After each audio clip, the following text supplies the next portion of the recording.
Hey, hey, hey. I really hope that you all are having a blessed day. So, what's coming to my heart is, the sometimes the tactics that the enemy try to use, against you because you are divorced. It may seem that your mate has turned against you and has, spoken things against you, and it's caused you to fall into a low state, because nobody wants to go through the moment of actually being divorced, ever. That's not a place that we want to find ourselves in on any day. So, this message is for the divorced women.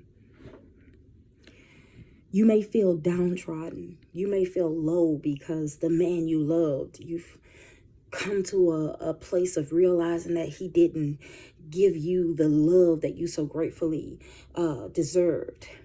And God just wants you to know how you are just a well-developed and precious, delicate jewel in his sight. And just because man has placed you down, just because man has pushed you into a low state of feeling that, you're not worth it, you're not worth the time of any man, and many of us on today, we've taken and we've given man so much authority in these areas, to where they just feel like, most men, they never quite knew how to love. They never quite knew, how to treat women because of generational things passing down again and again and again. And many women on today don't know how to treat their mates because of generational curses. Well, yes, God may have chosen you. He may have called you forth to be the woman or the man in that family, to be the start of the new. That means breaking the old generational curses that cause things to happen down from person to person, woman to woman, man to man within your bloodline. But in order for you to be able to get there, sweetheart, you have to learn that you cannot do this by yourself. You have to get to a point where your mind is just made up to trust God, even if you're looking at divorce. Even if you're looking at feeling ashamed because this is something that is not broken, it's like a curse almost falling down from person to person in your bloodline. Look to God, and you have to learn how to stay there, how to stand your ground in Him. And not only that, but how to give over to Him that which we have poured in men, and even in some women, because there are men out here that truly have good hearts, but ended up in the hands of the wrong person. Or either it wasn't that, it was bad, somewhere along the line you just fell apart. So God wants to speak life over you on today, to let you know that when that time comes forth again, sometimes He allows certain things to happen to us to bring us back to Him.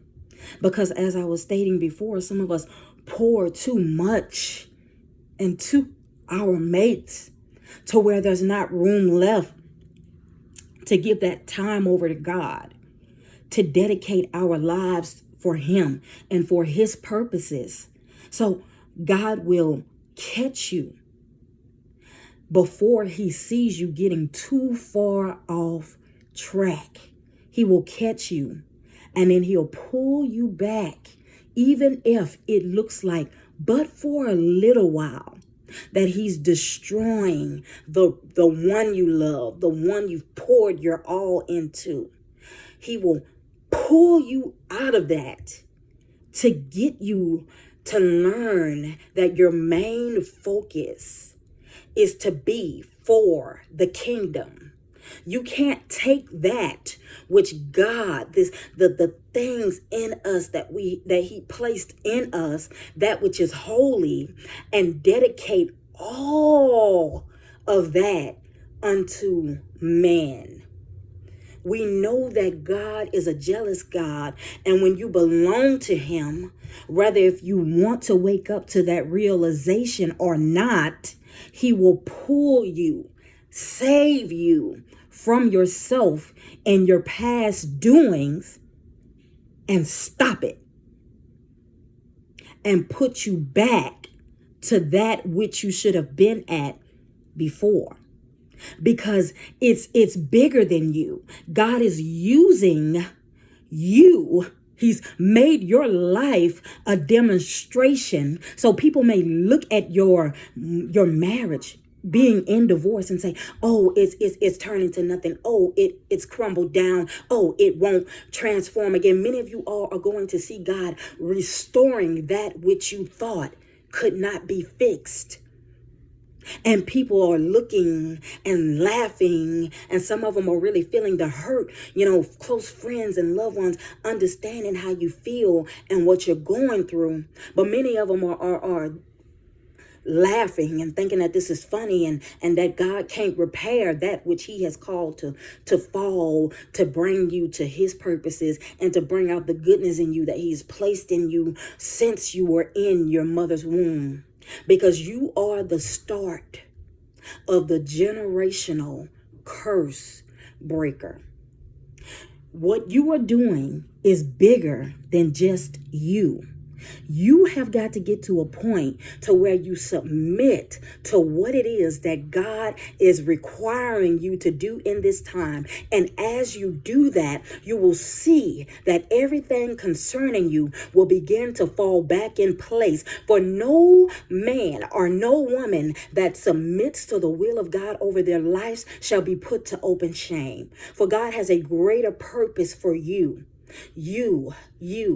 He's calling you to something big. And when he brings you out, it will lead on to the next generation and the next and so on. And that curse will never rise up again. But you've got to submit to the will of God. Turn away from all of the negative talking and fix your mind, your thoughts, everything concerning you. Take it to God on today and trust him. Submit to his will and submit to his way. God is requiring sacrifice in this time. Many people begin to look at sacrifice as a sign of weakness, but the type of sacrifice that God is requiring in this time is a sacrifice of you laying down all things concerning you and getting to a point that no matter what you see, no matter what you hear, no matter what people are saying, your mind is totally devoted to being stayed on God. And as you do that and you give that sacrifice, because some of you all can't always sow, some of you all can't always, afford to give other things that some churches try to say that you have to do to get what you got. But no. I'm somebody who I've been poor. I'm somebody who has lived poor and have went to different churches and such. And they tried to put in my mind that because I didn't have, God would not move. But I was somebody who looked at God on the outer box. I never allowed myself to be downtrodden by the things that churches tried to instill in me. But long story short, I couldn't always sow. But a lot of people don't understand that there are multiple ways that you can sow. You can sow with your tears. You could sacrifice your heart unto God. Many people don't understand that these things are things that God finds well pleasing to that woman or to that man that's willing to lay down their all for him. This is the type of sacrifice God is looking for on today. Not anything that you can offer out of your pocket, but pour out your heart unto him. Let him know how you feel. Just like how you poured yourself out, many of us on today, to our mates. And some of us, the things that we poured out to our mates, they couldn't understand. They were not up to the level that God has us on, some of us on today. So when we poured our hearts out to them, they shunned us away. They pushed us away because we were speaking from a certain level that they could not understand at that time. Not saying that God is not a restorer. He is.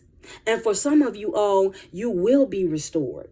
Your marriages will be restored, but it's according to how quickly you come in alignment with what God is requiring at this time. So I'm going to stop right there. Baby, did you have anything you wanted to say? We were speaking on divorces today. All right. You all have a good day, and I'll see you all next time.